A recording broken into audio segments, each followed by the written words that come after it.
अस्सलाम वालेकुम। तो दोस्तों, आज की इस क्लास के अंदर हम लोग फिशिंग इंडस्ट्री से रिलेटेड सवालात कर रहे होंगे। और जो भी पास्ट पेपर्स आए हुए हैं फिशिंग से रिलेटेड, कोशिश करेंगे कि सारे के सारे हो जाएं। बेटा, अगर आप लोग के पास ईयरली पास्ट पेपर्स नहीं है तो आप ईयरली खोल सकते हैं अपने पास। बुक खोल ले बेटा, ईयरली पास्ट पेपर नवंबर 2023 की। बेटा, जो मैंने आप लोग को बुक दी है ईयरली पास्ट पेपर्स की, उसमें मैं आप लोग को पेज नंबर बता देता हूं कि कौन सा पेज पड़ेगा। अगर आपके पास कोई और पास्ट पेपर्स हैं तो आप उससे खोल सकते हैं। मैं ये अक्टूबर नवंबर 2023 का सवाल करवाने लगा हूं। कुछ बच्चों ने पहले भी किया हुआ होगा तो वो जरा कंपेयर कर लेंगे। जिन बच्चों ने नहीं किया हुआ वो अभी कर लेंगे। अक्टूबर नवंबर 2023 का ये सवाल आपके पास लगा हुआ है। और जो मेरे दिए गए नोट्स है बेटा, उसमें ये क्वेश्चन नंबर 3 है, पेज नंबर 264 पर। ये मैंने लायन स्कूलिंग सिस्टम की बेटा आप लोगों को बुक दी थी। तो इसके अंदर बेटा आप लोगों ने पेज नंबर 264 खोल लेना है। हाँ जी, इनफैक्ट 265 पेज नंबर खोल लेना है। उसमें ये सवाल लगा हुआ है जो यहां पर मैंने डिस्प्ले किया हुआ है। ठीक है जी, पेज नंबर 265 खोल लेना है। चले जी, बिस्मिल्लाह रहमान रहीम। पहला सवाल क्या कह रहा है भाई? पहला सवाल आपसे कह रहा है, name two types of fish caught in each of Pakistan marine water and inland water. बेटा, what is marine fishing? The fishing that is done at sea. जो समंदर होता है उस पर जो मछलियां पकड़ी जाती है वो मरीन फिशेस होती हैं। और समंदर के अलावा रिवर पॉन्ड्स या लेक्स में से जो मछलियां पकड़ी जा रही होती हैं that is inland water fishes. कह रहा है दो मरीन फिशेस के नाम बता दे और दो इनलैंड फिशेस के नाम बता दे भाई। मरीन फिशेस में हमारे पास एक आ गई शार्क। क्या आ गई? शार्क आ गई। दूसरी आ गई बेटा स्केट आ गई। उसके अलावा आप रे भी लिख सकते हैं। आप इसमें ड्रम फिश भी लिख सकते हैं, साथ साथ लिखें, साथ साथ लिखते रहे बेटा। शार्क लिख दें, स्केट लिख दें, रे लिख दें, ये दो कोई लिख दें। शार्क स्केट रे, शार्क स्केट रे, ड्रम। ये चार मैंने मछलियों के नाम आपको बताए हैं। ठीक है ना? आप इनमें से दो भी लिख दें तो काफी है। और इनलैंड फिश में बेटा आप लोग क्या लिख सकते हैं? आप लोग इसमें एक ट्राउट की एग्जाम्पल लिख सकते हैं, which is an export quality fish of Pakistan. Northern areas Narayan Kaghan में बड़ी मिलती है। ट्राउट लिख सकते हैं बेटा। और दूसरा आप लिख सकते हैं यहां पे पल्ला। गाना सुना है ना आप लोगों ने? मछली पल्ला तुमको खिलाएं, ये वही वाली पल्ला है जो सिंधु दरिया के किनारे मिलती है। ठीक है जी, सुना है बेटा आप लोगों ने गाना? मछली पल्ला तुमको खिलाऊं सिंधु दरिया के किनारे। ये उसी मछली की बात हो रही है। ठीक है, अब याद रहेगी। बंद कर दो वॉइस, बंद कर दो। बेटा दूसरा सवाल क्या आ रहा है? Fish are use for food, state two other uses of fish. मछली बेटा किस काम आती है खाने के अलावा? बेटा मछली जो है वो खाने के अलावा बेचने के काम आती है। और आप इसको एक्सपोर्ट भी कर सकते हैं, फॉर एक्सपोर्ट। एक पॉइंट लिख दो। ठीक है जी। दूसरा बेटा मछली जो है उससे हम फिश ऑयल भी एक्सट्रैक्ट करके उससे दवाएं बना लेते हैं। ठीक है जी। इसमें विटामिन ए होता है, विटामिन डी होता है, उससे हम फिश ऑयल बना लेते हैं। ये जरा चेहरा वेहरा बाल वाल आपके टाइट हो जाएंगे आप फिश ऑयल इस्तेमाल करें तो। ठीक है ना? वो येलो येलो सी दवाएं आती हैं, आप लोगों ने देखा होगा। ठीक है, ग्रीन कलर का डब्बा आता है आजकल और उसके येलो येलो सी गोलियां होती हैं। ठीक है। अच्छा, अब वो क्या कह रहा है? एक्सप्लेन। अरे जहां पे भी एक्सप्लेन आ जाए और यू शुड डेवलप आ जाए आंसर के अंदर तो क्या करना पड़ता है? R R. क्या करना पड़ता है? R are. आर आर का मतलब क्या है? हमारी टर्मिनोलॉजी में आर आर का मतलब है या तो रीजन बताएं या रिजल्ट बताएं। ठीक है। इस तरीके से सर जेब के सामने आप आर आर करेंगे तो आपको फुल मार्क्स मिल जाएंगे। कह रहे explain two improvements made in fish processing techniques in Pakistan. बेटा कभी वो तुमसे पूछेगा मरीन फिशिंग कैसे इंप्रूव कर सकते हैं, कभी वो तुमसे पूछेगा इनलैंड फिशिंग कैसे इंप्रूव कर सकते हैं। वो कुछ भी फिशिंग से रिलेटेड इंप्रूवमेंट पूछ ले, मैंने आपको बताया आपने सिर्फ और सिर्फ मॉडर्न मेथड्स का जिक्र करना है, जैसे कि boats with engines can be used which can go further offshore and can stay there for several days. तो पहला पॉइंट क्या लिख लो बेटा यहाँ पे, अभी फिर आइडेंटिफाई कर लो साथ साथ। बोट्स विद इंजन्स लिखो ना, boats with engines can be used, ठीक है जी। और इसकी फुल एक्सप्लेनेशन होगी that it can go further off shore and can stay there for several days. फिर वो मार्क स्कीम से कंपेयर करके लिख लेना। दूसरी बात बेटा, ये बड़े वाले नेट्स इस्तेमाल कर सकते हैं, गिल नेटर्स कहलाते हैं। Gill Netter's can be used जिससे अमाउंट ऑफ फिश कैच बढ़ जाती है। तो Gill Netter's can be use instead of those wooden rods या दोज स्मॉल नेट्स के बजाय ये आप गिल नेटर्स इस्तेमाल करो, तो इससे क्या होगा, फिश कैच की अमाउंट बढ़ जाएगी। नंबर 3, आपके पास रेफ्रिजरेटर फैसिलिटीज, ठीक है जी, रेफ्रिजरेटर फैसिलिटीज इस्तेमाल कर सकते हैं instead of bucket of ice. ये आइस की बकेट लेने के बजाय आप रेफ्रिजरेटर्स लगाओ ताकि ज्यादा बड़ी अमाउंट में फिश स्टोर हो सके, ज्यादा दिनों के लिए फिश स्टोर हो सके without the risk of being spoiled.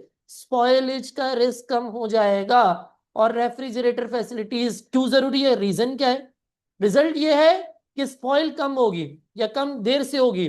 और बेटा रीजन क्या है, क्योंकि फिश एक पेरिशेबल गुड है। उसके अलावा अगर आप लिखना चाहो तो आपको स्किल्ड लेबर्स का इस्तेमाल हो सकता है ताकि वो मॉडर्न फैसिलिटीज से वाकिफ हो, जैसे कि सैटेलाइट नेविगेशन वगैरह वगैरह। इससे फिश जो फिश प्रोसेसिंग है वो इंप्रूव हो सकती है, ठीक है जी।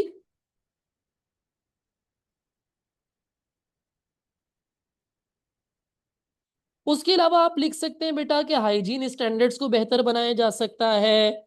आप जो है वो कह सकते हैं कि मैनुअल लेबर को रिप्लेस कर सकते हैं आप किससे, आप लोग रिप्लेस कर सकते हैं इसको अपना मशीन से, मॉडर्न मशीन से, ताकि फिश प्रोसेसिंग इंप्रूव हो सके, ठीक है। ट्रांसपोर्टेशन के लिए आप जो है वो बेसिकली फैसिलिटीज प्रोवाइड कर सकते हैं ताकि पेरिशेबल गुड है वो खराब ना हो, जल्द से जल्द ट्रांसपोर्ट हो सके, ट्रांसपोर्टेशन फैसिलिटीज अच्छी हैं तो। This is how fish processing techniques can be improve. अब आ गया है सस्टेनेबिलिटी से रिलेटेड सवाल। बेटा कह रहा है sustainable fishing means protecting habitats and species of fish leaving enough for future. बेटा सस्टेनेबल का मतलब क्या होता है, सस्टेनेबल डेवलपमेंट चाहे किसी चीज की भी हो, सस्टेनेबल डेवलपमेंट चाहे किसी की भी हो बेटा, सस्टेनेबल डेवलपमेंट का मतलब है ख्वाहिशात को इस हद तक पूरा करो कि आज की ख्वाहिश भी पूरी हो जाए और कल जरूरत भी पूरी हो सके। क्या कह रहा हूं बेटा, सस्टेनेबल यूज ऑफ रिसोर्सेज का मतलब क्या है, ख्वाहिशात को इस हद तक पूरा करो कि आज की ख्वाहिशात भी पूरी हो जाए और कल जरूरत भी पूरी कर पाओ। ऐसा नहीं कि कल जरूरत ही नहीं पूरी हो पा रही है, आज सारी ख्वाहिशात पूरी कर ली। इंग्लिश में सुनो, to use resources in a way which fulfils existing wants without compromising on the future needs, एक ही मतलब है। दूसरा, रिसोर्सेज को ऐसे इस्तेमाल करो कि एनवायरमेंट को हार्म ना हो, क्योंकि अगर इन्वायरमेंट को हार्म किया तो फिर फ्यूचर में रिसोर्स नहीं मिलेगी। पानी गंदा करोगे मछली मर जाएगी, वाटर पोल्यूशन करोगे मछली मर जाएगी, मछली मर जाएगी तो फिर बताओ कि फ्यूचर में कहां से मछली खाओगे, नहीं मिलेगी ना फ्यूचर में। तो सस्टेनेबिलिटी का एक एस्पेक्ट आपके पास पोल्यूशन से भी रिलेट होता है, यानी कि इन्वायरमेंटल मैनेजमेंट से भी रिलेट होता है। अब बेटा वो क्या कह रहा है, कह रहा है evaluate the potential for further sustainable development of the fishing industry in Pakistan. Fishing industry को किस तरीके से हम लोग सस्टेनेबल बना सकते हैं, किस हद तक सस्टेनेबल बना सकते हैं। बेटा याद रखिएगा 6 मार्क का पैटर्न भी समझाता चलूं। देखो 6 मार्क का पैटर्न ये है कि आपने पॉजिटिव पॉइंट भी बताना है, यानी कि आपने पॉसिबिलिटीज भी बतानी है बेटा, और साथ साथ बेटा आपने नेगेटिव पॉइंट भी बताने हैं, यानी कि आपने सस्टेनेबल डेवलपमेंट में जो प्रॉब्लम्स फेस कर रहे हैं वो भी बतानी है। साथ साथ बेटा आपने एक एग्जाम्पल भी देनी है पाकिस्तान से रिलेटेड, और बेटा आपने एंड में इवेल्युएशन भी देना है। इस तरीके से मार्क्स डिवाइडेड है, 2 मार्क पॉसिबिलिटी के, 2 मार्क प्रॉब्लम के, 1 मार्क एग्जाम्पल का, 1 मार्क इवेल्युएशन का। सर कितने पॉइंट्स बताने हैं? कम से कम 1 पॉइंट पॉजिटिव और कम से कम 1 पॉइंट नेगेटिव बताना है। लेकिन बेहतरीन तरीका क्या है बेटा कि आपने 2 पॉइंट्स पॉजिटिव और 2 नेगेटिव, क्योंकि फिर रिस्क नहीं रहेगा। ठीक है, तो 2 पॉजिटिव और 2 नेगेटिव बता दो, क्योंकि अनडेवलप्ड पॉइंट चेक नहीं होता, कहीं डेवलपमेंट में गलती हो जाए तो फिर बेटा वो पॉइंट भी जाएगा ना। इसलिए बेहतरीन तरीकेकार क्या है कि आपने बेटा 6 मार्क के लिए 2-2 पॉइंट्स लिख देने हैं। I hope that's clear. ठीक है जी। अब बेटा हम कह रहे हैं कि कैसे फिशिंग को सस्टेनेबल बनाया जा सकता है। ठीक है जी, सस्टेनेबल फिशिंग कैसे कर सकते हैं बेटा, इसको जरा हम लोग देख लेते हैं। इससे रिलेटेड मेरे पास एक और डॉक्यूमेंट भी था, वो भी हम लोग देख लेते हैं बेटा। ठीक है जी, एक डॉक्यूमेंट भी मैंने आप लोगों से शेयर किया था।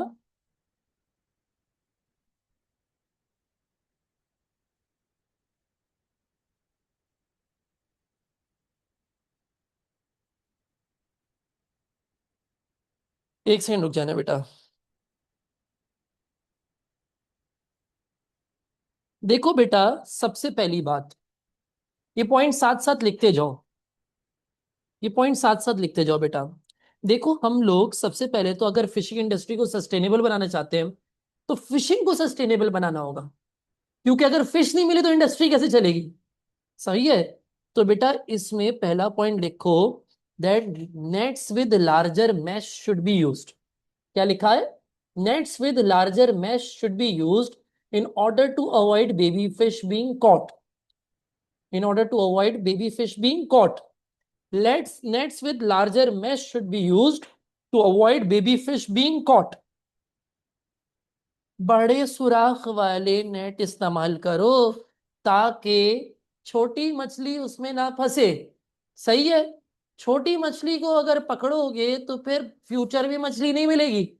अगर आज छोटी छोटी बच्ची मछलियां तुम खा जाओगे तो फिर बड़े होके फिर मछली नहीं मिलेगी, वो उनकी फैमिली नहीं होगी, अंडे बच्चे नहीं होंगे, तो फिर फ्यूचर में मछली नहीं मिलेगी। तभी जरूरी है बेटा कि तुम बेबी फिश नहीं पकड़ो, सिर्फ एडल्ट फिश पकड़ो। और इसका तरीका कार क्या है? बड़े सुराख वाले नेट इस्तेमाल करो ताकि छोटी मछली उसमें से निकल जाए। सही है ना? ये ख्याल रखना है। दूसरी बात बेटा, अवॉइड इलीगल फिशिंग। फिशिंग को, इलीगल फिशिंग को आप जो है वो अवॉइड करो। इलीगल क्या? जैसे कि ब्रीडिंग सीजन है, जून जुलाई का सीजन को ब्रीडिंग सीजन करार दिया पाकिस्तान में, और इसमें फिशिंग करना इलीगल है ताकि कुछ टाइम ऐसा हो ना सिर्फ ब्रीडिंग हो, फ्यूचर में मछली मिल सके। 10 महीने पकड़ो, 2 महीने ना पकड़ो। इस तरीके से फिशिंग को सस्टेनेबल बनाया जा सकता है। दूसरी बात बेटा, आपको मैंने बताया आपको मैंने बताया कि यार मैंग्रोव फॉरेस्ट जो है, जो कि कोस्टल एरिया पे लगे हुए होते हैं, इंडस डेल्टा और हब डेल्टा पे। ये मैंने आप लोगों को बड़े अच्छी तरीके से समझाया था जब मैं आपको फॉरेस्ट चैप्टर पढ़ा रहा था बेटा। तो मैंने आपको ये बताया था, जरा मैप में भी देख लो, कि ये इंडस डेल्टा और हब डेल्टा के ऊपर मैंग्रोव फॉरेस्ट पाए जाते हैं। क्या पाए जाते हैं? मैंग्रोव फॉरेस्ट पाए जाते हैं, ये इस एरिया में जो मैंने मार्क किया हुआ है। ठीक है जी, इस एरिया पे मैंग्रोव फॉरेस्ट पाए जाते हैं, which is the breeding ground for fishes and shrimps. यानी कि बड़ी मछलियों से छुपने के लिए, अंडे बच्चे करने के लिए, ब्रीडिंग करने के लिए छोटी मछलियां छुप जाती है मैंग्रोव्स। ठीक है। तो जितनी ज्यादा मैंग्रोव्स होंगे उतनी अच्छी ब्रीडिंग होगी फिश की, और उतनी तुम्हें मछलियां मिलेंगी फ्यूचर के अंदर। तभी you should protect mangrove forest, because reason क्या है? They are the breeding ground for fishes and shrimps. They are the breeding ground for fishes and shrimps. ठीक है जी। फिर बेटा गवर्नमेंट ने फिशिंग को सस्टेनेबल बनाने के लिए और फिशिंग को इंप्रूव करने के लिए गवादर में फिश हार्बर बनाया 1992 के अंदर। ये एग्जाम्पल हो गई। गवर्नमेंट ने क्या बनाया? Gwadar fish harbour in 1992 in order to make fishing more sustainable. Example हो गई बेटा। ठीक है जी। आगे चलते हैं, अब प्रॉब्लम्स पे आओ, नेगेटिव साइड पे आओ बेटा। चैलेंजेस क्या है बेटा? चैलेंजेस ये है बेटा, पहला मसला कि भाई वाटर पोल्यूशन एक बड़ा प्रॉब्लम है। भाई पाकिस्तान का बहुत बड़ा ट्रेड होता है सी ट्रेड, बहुत बड़ा एस्पेक्ट ऑफ इंटरनेशनल ट्रेड का होता है सी ट्रेड से। जैसे कॉटन एक्सपोर्ट करना है, सी से करेंगे, बल्कि गुड है। ऑयल इंपोर्ट करना है, सी से करेंगे, ठीक है। तो बेटा जब ये मछली, जब ये आती है ना अपना शिप्स आती हैं, तो ये वाटर पोल्यूट करती है, इनसे ऑयल स्पिल होता है। फिर कराची जैसे इंडस्ट्रियल सिटी कोस्टल एरिया पे बना दिया, मेहरबानी कर दी कोस्टल एरिया के ऊपर कि वो सारा industrial waste is dump into sea. उसके अलावा बेटा एक और कॉज ऑफ वाटर पोल्यूशन है फर्टिलाइजर का इस्तेमाल।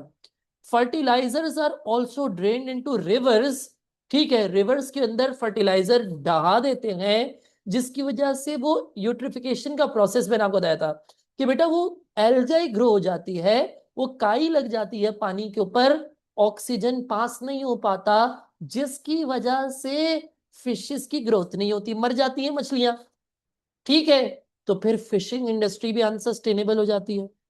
दूसरी बात बेटा, पाकिस्तान में हट्स और बीचेस बनाए जा रहे हैं फॉर रिक्रिएशनल पर्पस, टूरिज्म से भी कमाना है। और हमारा बीच के टूर्स चल रहे हैं, सुमियानी बीच के टूर चल रहे हैं, तो बेटा हॉक्स बे के टूर चल रहे हैं। वो आपने देखा ना, वीकेंड पैकेज आया हुआ है। अब उसके लिए हट्स बना रहे हैं, बीचेस पे फैसिलिटीज बना रहे हैं। मैंग्रोव्स काट दो, कोई मसला नहीं, ठीक है। मैंग्रोव्स काटे जा रहे हैं, which has become a threat to the breeding ground for the fishes and shrimps. Fishes और श्रिम्प्स का ब्रीडिंग ग्राउंड जो है वो खराब किया जा रहा है, ठीक है जी। कोई मसला, कोई इशू, कोई टेंशन बेटा? कोई टेंशन है यहां तक तो बता दो मुझे, फिर मैं आगे बढ़ूंगा। नवंबर 25 में बेटा क्वेश्चन नंबर 1 का BCD part was related to fishing, ठीक है जी। कुछ बच्चे मुझसे पूछ रहे थे कि सर क्या एक सवाल के सारे पार्ट जो है वो एक ही चैप्टर से होंगे? जरूरी नहीं है। जैसे यहाँ पे देखो ए पार्ट नहीं है, ए पार्ट किसी और से रिलेटेड होगा, ठीक है। ए पार्ट किसी और चैप्टर से रिलेटेड होगा। तो बेटा यहाँ पे जरूरी नहीं है कि हर पार्ट जो है वो एक ही चैप्टर से हो, मिक्स भी आ सकता है, अब तो बहुत आ रहा है। अब यहाँ पे देखो फिर एग्जामिनर ने कह दिया यूजिंग 1.2 ओनली, ओनली को जरा मार्क कर दो बेटा, कीवर्ड्स को जो है वो अंडरलाइन करना जरूरी होता है, फोकस रहता है ऐसे, कीवर्ड्स को अंडरलाइन कर देना। कह रहे कंप्लीट द टेबल। अब उसने फिश कैच के बारे में लिया हुआ है, इनलैंड फिशिंग का भी और मेरीन फिशिंग की भी डिटेल्स दी हुई है। अब पंजाब प्रोविंस में और सिंध प्रोविंस में दिया हुआ है, और दो प्रोविंसेस का इसने यहाँ पे नहीं बताया हुआ। कह रहा है कि भाई पहली बात, पंजाब में इनलैंड फिशिंग तो 110,000 टन है, लेकिन पंजाब के अंदर मरीन फिशिंग है वो कितनी है नहीं लिखा हुआ, ठीक है। मरीन फिशिंग का नहीं लिखा हुआ। तो हम जरा पंजाब के अंदर आ जाएंगे बेटा, ठीक है। इनलैंड फिश दिया हुआ है, ठीक है जी। मरीन फिश का नहीं दिया हुआ उसने। अब बेटा उसने सिंध का जो है, सिंध का भी मरीन फिश नहीं दिया हुआ, ठीक है जी। और तीसरे प्रोविंस जो है उसमें उसने प्रोविंस का नाम नहीं दिया हुआ, लेकिन उसने कहा कि इनलैंड फिशिंग कितनी है, 10 है। तो जरा कैसे पता करें भाई? हम देखेंगे इनलैंड कौन सी है, डार्कर शेड इनलैंड। अब दो प्रोविंसेस हैं बेटा, एक है बलूचिस्तान और एक है खैबर पख्तूनख्वा। तो आप मुझे बताओ कि क्या बलूचिस्तान में इनलैंड फिशिंग 10 है या 0? आप मुझे बताओ बलूचिस्तान में डार्कर वाला 10 पे आ रहा है या 0 पे आ रहा है? 0 है, ठीक है। तो डेफिनेटली बेटा कि ये KPK है जिसके अंदर 10 है इनलैंड फिशिंग, और बेटा बलूचिस्तान के अंदर इनलैंड फिशिंग क्या है बेटा, 0 है। सर समझ नहीं आ रहा, इनलैंड फिशिंग 0 क्यों है बलूचिस्तान के अंदर? हाँ जी, इनलैंड फिशिंग 0 क्यों है? भाई रिवर्स ही नहीं है वहां पे, मरीन फिशिंग होती है, सीजनल रिवर्स हैं, और जो रिवर्स हैं वो इतने नहीं है कि उसमें फिशिंग की जाए, ठीक है। तभी बेटा उसमें 0 डाला हुआ है एग्जामिनर ने, ठीक है जी। अब वो क्या कह रहा है बेटा आपसे, आपसे कह रहा है कि सिंध के अंदर मरीन फिशिंग कितनी है ये बता दो, और बेटा पंजाब के अंदर मरीन फिशिंग कितनी है ये बता दो। ठीक है जी। सिंध के अंदर और पंजाब के अंदर मरीन फिशिंग कितनी है ये बता दो। तो सिंध के अंदर बेटा देखो आप कैसे कैलकुलेट करोगे ये, मरीन फिशिंग का आपको वो दिया हुआ है उसने टेबल, बार ग्राफ दिया हुआ है सिंध के अंदर, ये देखो। ठीक है, आप स्केल रखोगे, स्केल से मेजर करोगे, ठीक है, आपको आंसर पता चल जाएगा। ठीक है जी। अब बताओ कितनी कितनी है। भाई एक बच्चा कह रहा है 340 है, कैसे कैलकुलेट किया। देखो बेटा, फिफ्थ, ये जो है, देखो छोटे 5 डब्बे, एक दो, मैं जरा दूसरे इस्तेमाल करूं, एक दो तीन चार पांच, 5 छोटे डब्बे 50 के बराबर है। 5 छोटे डब्बे जो हैं 50 के बराबर है। ठीक है, एक दो तीन चार पांच, तो एक डब्बा कितने के बराबर है, 5 यूनिट्स के बराबर है। ठीक है,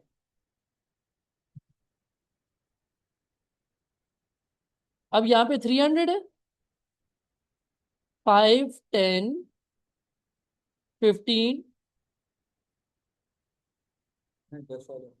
सॉरी सॉरी, एक डब्बा 10 के बराबर है,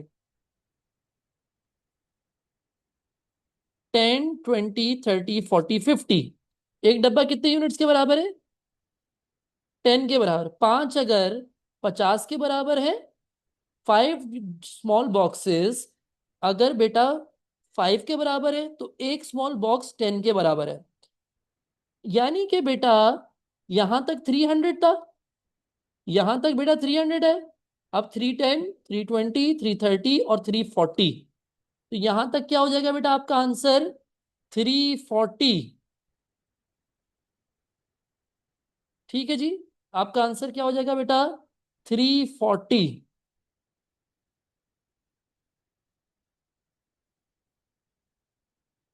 ठीक है जी, कोई मसला कोई इशू कोई टेंशन यहां तक है, कोई मसला कोई इशू कोई टेंशन यहां तक है बेटा। अब मुझे बताओ बेटा, पंजाब के अंदर मरीन फिशिंग कितनी हो रही है। हाँ, पंजाब के अंदर मरीन फिशिंग कितनी हो रही है, पंजाब के अंदर जीरो हो रही है, है ही नहीं कोई बार, आपने जीरो डाल दिया। क्यों नहीं हो रही, मरीन फिशिंग कहाँ पे होती है, मरीन फिशिंग कहाँ पे होती है। हाँ, सिंध में तो होती है, लेकिन क्यों क्यों, सिंध और बलूचिस्तान में होती, क्यों, क्योंकि कनेक्टेड टू सी है।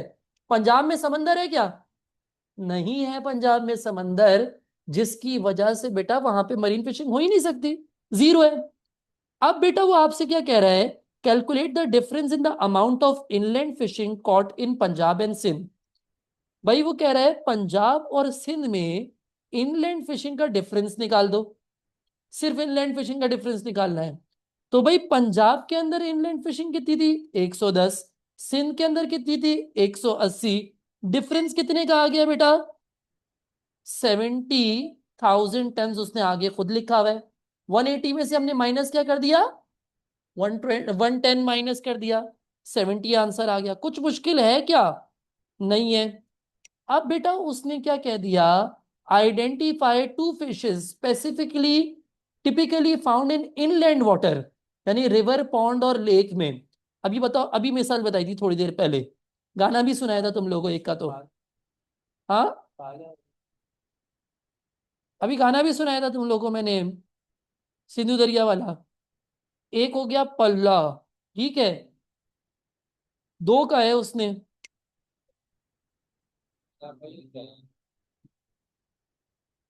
नहीं स्केट नहीं हो सकता, क्रोकर नहीं हो सकता, तो बेटा बचा क्या ऑप्शन, तिलपिया। बेटा ये दो ऑप्शंस हैं, एक नई मछली का नाम आ गया यहाँ पे जी बेटा।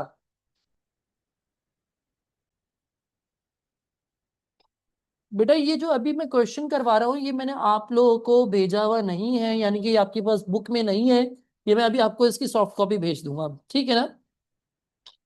क्या कह रहा है, name two fishing ports on the coast of Balochistan. बेटा बलूचिस्तान कोस्ट पे मैंने आपको बताए थे सारे पोर्ट्स के नाम, और एक मैंने आपको जुमला भी याद करवाया था, जॉनी जॉनी वाला। क्या याद करवाया था मैंने आपको? हाँ जी, Johnny gets party on Sunday. ये सारे लाइन से याद करवाए थे मैंने आपको। जीवानी, गवादर, पसनी और मारा और सोमियानी। जीवानी, गवादर, पसनी और मारा और सोमियानी। ठीक है, ये मैंने आपको 5 फिशिंग पोर्ट्स के बलूचिस्तान में नाम याद करवाए थे। जीवानी, गवादर, पसनी और मारा, Sonmiani. Johnny gets party on Sunday. ठीक है जी, संडे को जॉनी भाई पार्टी करते हैं, तो बेटा संडे को आपने पढ़ाई करनी है। ठीक है, पार्टी नहीं करनी है आपने। ठीक है जी, तो यहां पे हम लिख देते हैं जीवानी और गवादर। ठीक है ना, ये 2 फिशिंग पोर्ट्स के नाम हो गए। अब वो क्या कह रहा है, describe one advantage of improving fishing processing techniques. हमने पढ़ा था ना फिशिंग टेक्निक्स कैसे इंप्रूव कर सकते हैं। अब वो उससे पूछ रहा है इंप्रूव कर दी तो फायदा क्या होगा। हाँ जी, फिशिंग इंप्रूव कर दी तो फायदा क्या होगा बेटा? ज्यादा मछली पकड़ी जाएगी तो फायदा क्या होगा, यानी कि अगर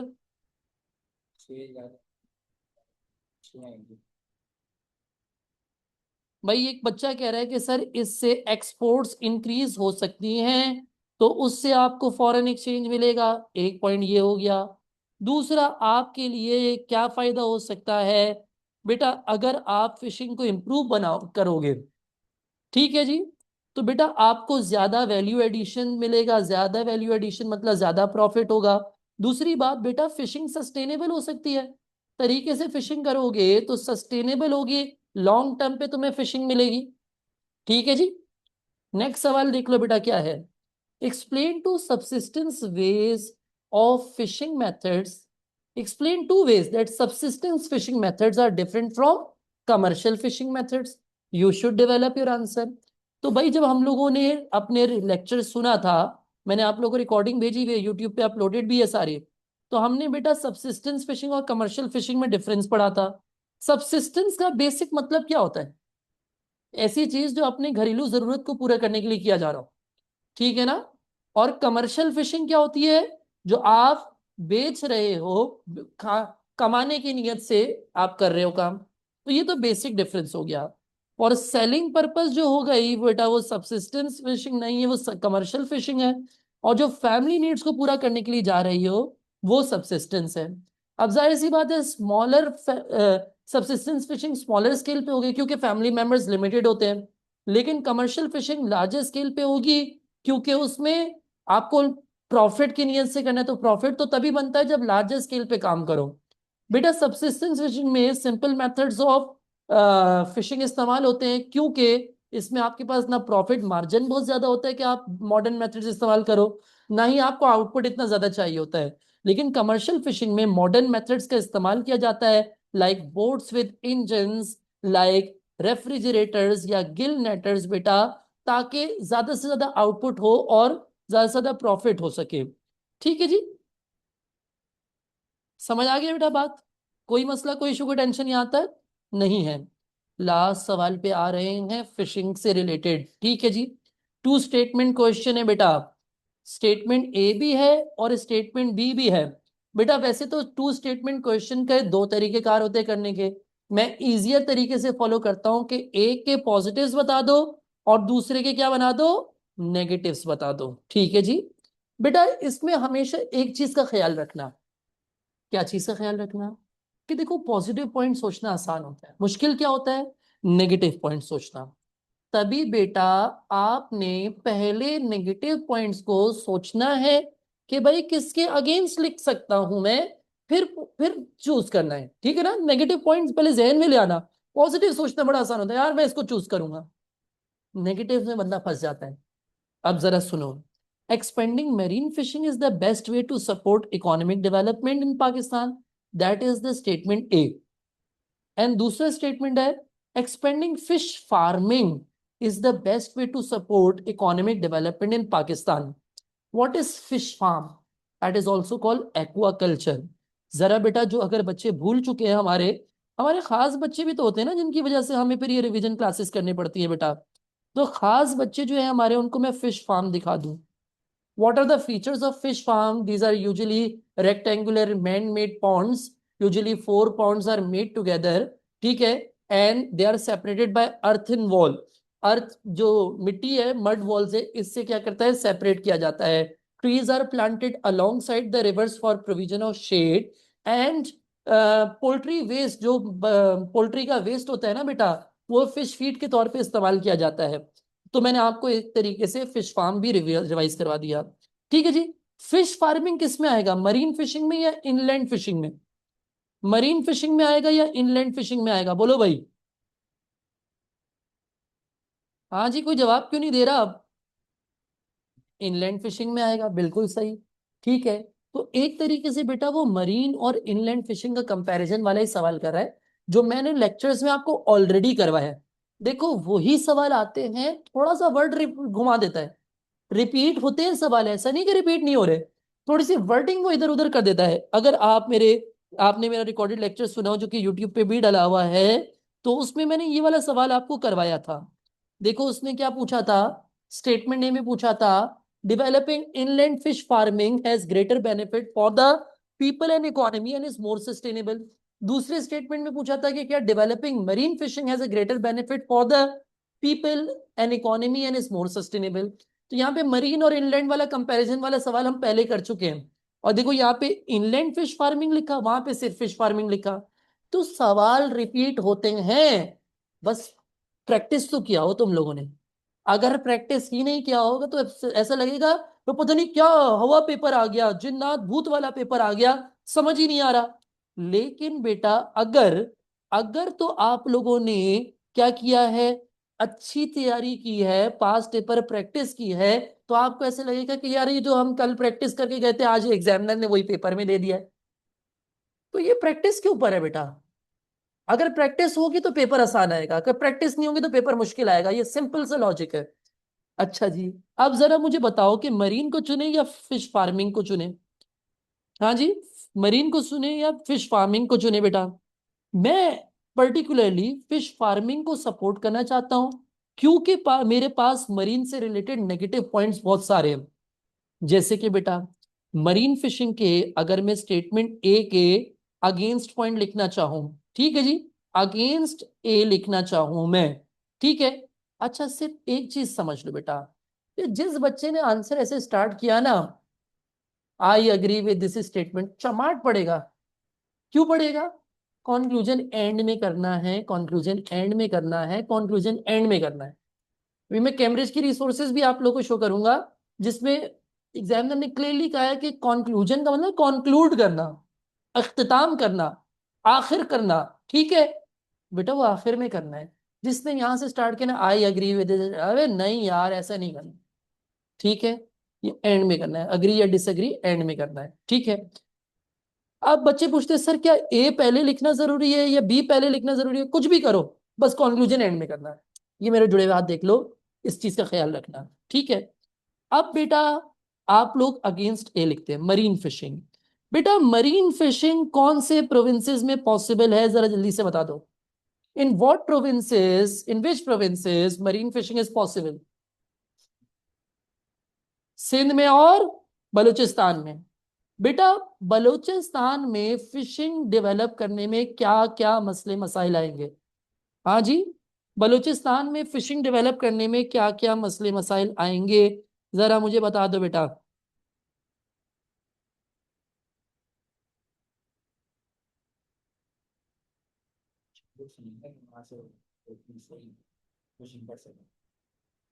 हाँ जी। हाँ जी। बेटा आप लिख सकते हैं कि बलूचिस्तान के अंदर लो लिटरेसी रेट है।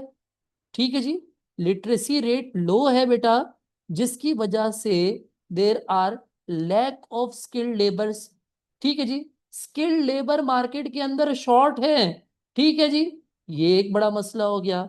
फिर बलूचिस्तान के अंदर बेटा पुअर ट्रांसपोर्ट नेटवर्क है, पुअर ट्रांसपोर्ट सिस्टम है बेटा, जिसकी वजह से बेटा आपके पास फिश स्पॉइल होने के, खराब होने के चांसेस ज्यादा है, क्योंकि फिश एक पेरिशेबल गुड है बेटा, जल्दी खराब होने वाला है, और पुअर ट्रांसपोर्ट की वजह से ज्यादा चांसेस हैं। आप बोले कि भाई बलूचिस्तान जो है, इसके पोर्ट्स जो हैं वो लार्जली अनडेवलप्ड हैं। बलूचिस्तान में पोर्ट्स हैं तो ज्यादा, लेकिन क्या है, अनडेवलप्ड पोर्ट्स है बेटा। कोस्टल एरिया इतना बड़ा है लेकिन अनडेवलप्ड है, जिसकी वजह से गवर्नमेंट के लिए इसको डेवलप करने में हाई कॉस्ट आएगी, which will become a burden on government resources. आप लिख सकते हैं बलूचिस्तान के अंदर poor provision of electricity supply है बेटा, पुअर इलेक्ट्रिसिटी सप्लाई है, जिसकी वजह से बेटा रेफ्रिजरेटर फैसिलिटीज प्रोवाइड करना मुश्किल है। ठीक है, रेफ्रिजरेटर फैसिलिटीज जो हैं वो लिमिटेड है बेटा। ठीक है जी। अब ये जो है वो आपने सब किसके, बलूचिस्तान से रिलेट करके सब मरीन फिशिंग के अगेंस्ट बात कर दी। समझ आ गई बात कि अभी भी कोई टेंशन है? अब बेटा आपने बताना है फिश फार्मिंग। मुझे बताओ फिश फार्म डेवलप करने के लिए बेहतरीन जगह कौन सी है? फिश फार्म बनाना है, किधर बनाओ? फिश फार्म बनाने की रिक्वायरमेंट क्या है, क्या चाहिए आपको? स्पेस तो चाहिए चाहिए, उसके अलावा क्या चाहिए? वाटर। वाटर कहाँ से आएगा? अरीशा कह रही फ्लैट लैंड, और आ, नबील कह रहा है वाटर। वाटर कहाँ से आएगा बोलो भाई? हाँ, सी से तो आएगा, लेकिन सी तो मरीन फिशिंग है ना बेटा, रिवर। ठीक है, और रिवर के बराबर में जो जमीन है बेटा वो क्या कहलाती है? रिवर के बराबर में जो जमीन होती है वो क्या कहलाती है? ओ बेवकूफ आदमी कह रहे हैं इंडस डेल्टा। बेटा इंडस डेल्टा पे तो मरीन फिशिंग होगी ना। फ्लड प्लेन, फ्लड प्लेन, क्या? Active flood plain, old flood plain, अभी पास्ट पेपर करवाए थोड़ी देर पहले मैंने आप लोगों को अपनी प्रीवियस क्लास के अंदर, फ्लड प्लेन से रिलेटेड। ठीक है, तो बेटा आप कहो कि पाकिस्तान के पास जो रिवर नेटवर्क है वो क्या है? Largest river network, one of the largest river network in the world. Indus, Indus बेटा river, one of the largest rivers. और फिर उसकी ट्रिब्यूटरीज, कौन सी ट्रिब्यूटरीज है बेटा? ट्रिब्यूटरीज किसको कहते हैं? जो शाखें निकलती है, जिसमें झेलम आ गया, जिसमें चेनाब आ गया, जिसमें रावी आ गया, जिसमें सतलज आ गया। ठीक है जी। तो बेटा यहां पर आपको इतना बड़ा रिवर नेटवर्क मिल रहा है, पूरे इंडस प्लेन में फैला हुआ, तो आप आराम से इनलैंड फिशिंग डेवलप कर सकते हो। आइडियल कंडीशंस आ गई आपके पास। फिर बेटा आप इनलैंड फिशिंग डेवलप करोगे तो इनकम का सोर्स बनेगा, खास तौर पे बेटा नॉर्दर्न एरियाज के अंदर जो दरिया है। सही है, आपको पता है नॉर्दर्न एरियाज के अंदर जॉब्स की शॉर्टेज है, इंडस्ट्रीज नहीं है, वहां पे ट्रांसपोर्ट फैसिलिटीज नहीं है। नॉर्दर्न एरियाज के अंदर टूरिज्म, टूरिज्म भी होता है। ठीक है जी, जो बच्चे मुझे बता रहे हैं कि सर नॉर्दर्न एरियाज के अंदर टूरिज्म भी होता है, और वहां पे ट्राउट मछली भी मिल रही है। तो ब्राउन ट्राउट खाओ कभी, वहां पे बड़ी महंगी मिलती है। मैंने लास्ट 4-5 साल पहले बेटा 4,000 रुपए किलो खाई थी, बहुत ही महंगी थी, लगी थी मुझे, थोड़ी सी निकलती है किलो में से, लेकिन क्या बेहतरीन मछली है। ब्राउन ट्राउट की खास बात, या ट्राउट मछली की खास बात क्या है बेटा, कि ट्राउट मछली जो होती है ना, ट्राउट मछली जो होती है वो सिर्फ बहते पानी में रहती है। तो अगर फिश फार्मिंग भी करनी होती है ना तो बेटा उसके फिर वो थोड़ा सा जंगला बना के ना उसमें मछली गुजारते रहते हैं, तो सॉरी पानी गुजारते रहते हैं, ताकि मछली चलती फिरती रहे। तो जितनी एक्टिव मछली होगी ना, तो उसमें चर्बी अरबी नहीं होगी, मसल होगा, मसल खाने में मजा आता है। सही है ना? तो ये देखो हमारे पास दोनों दोनों स्टाइल। अब बेटा कंक्लूजन कैसे करना है, पूछ रहे which view do you agree with more. More मतलब जैसे सवाल पूछा है वैसे जवाब देना है। आपने कहा है ऑल्दो दोनों ही इंपॉर्टेंट है, स्टेटमेंट ए भी इंपॉर्टेंट है, मरीन फिशिंग को भी डेवलप करना स्टार्ट इंपॉर्टेंट है, but I agree with statement B, more, more का लफ्ज इस्तेमाल करना है। Then you have to give a reason for that. क्यों? क्योंकि भाई इससे इनकम भी जनरेट होगी, इससे हेल्दियर डाइट भी होगी, इससे बहुत सारे फायदे हो सकते हैं। सर पॉजिटिव पॉइंट्स एक बार फिर समझा दे। बेटा मैं कह रहा हूं कि पॉसिबिलिटीज बताई है मैंने। पाकिस्तान के पास one of the largest river network है दुनिया में। ठीक है, जिसकी जैसे कि इंडस और फिर उसकी tributaries Jhelum, Chenab, Ravi, Sutlej. So it is easy to develop fish farming Pakistan में। ठीक है जी। और बेटा इससे लोगों के लिए एम्प्लॉयमेंट और इनकम भी जनरेट होती है, खासतौर पे नॉर्दर्न एरियाज के अंदर अगर फिश फार्म बना दिए जाए तो बेटा टूरिज्म भी प्रमोट होगा, और टूरिस्ट आते हैं तो बेटा इनकी फिशेस के लिए हाई डिमांड भी होगी, इनकम जनरेट होगी लोगों के लिए, एम्प्लॉयमेंट जनरेट होगी, स्पेशली नॉर्दर्न एरियाज में जहां पे जॉब अपॉर्चुनिटीज लिमिटेड है। इस तरीके से इसका आंसर लिख सकते हैं। अभी मार्क्स स्कीम भी भेज दूंगा आपको। तो नेगेटिव पॉइंट्स भी दोबारा बता दें। बेटा मैंने मरीन फिशिंग के नेगेटिव पॉइंट्स को रिलेट किया बलूचिस्तान से, क्योंकि मरीन फिशिंग या तो सिंध में होगी या बलूचिस्तान में। तो मैंने कहा बलूचिस्तान में लिटरेसी रेट बहुत लो है, स्किल्ड लेबर्स की शॉर्टेज होती है, तभी हम इंप्रूव नहीं कर पाते फिशिंग। पुअर ट्रांसपोर्ट की वजह से बेटा पेरिशेबल गुड्स जो है वो खराब हो सकते हैं। फिश एक पेरिशेबल गुड है, खराब हो सकता है अगर फॉरेन इमीडिएटली ट्रांसपोर्ट नहीं किया गया। फिर मैंने कहा इसके जो पोर्ट्स है वो लार्जली अनडेवलप्ड है, therefore there is a high cost of improving marine fishing, developing and expanding marine fishing in the province of Balochistan। फिर मैंने कहा बलूचिस्तान के अंदर इलेक्ट्रिसिटी सप्लाई भी नहीं है बहुत सारी जगह पे, खासतौर पे पोर्ट वाले एरिया में, तभी रेफ्रिजरेशन फैसिलिटीज भी लिमिटेड है। ठीक है, बच्चे बोल रहे एग्जाम्पल, तो बेटा एग्जाम्पल ब्राउन ट्राउट की आ गई ना नॉर्दर्न एरियाज में जो आती है। ठीक है जी, खुश है भाई। तो ये हमारे पास आज दो इंपॉर्टेंट सवाल हमने किए फिशिंग से रिलेटेड।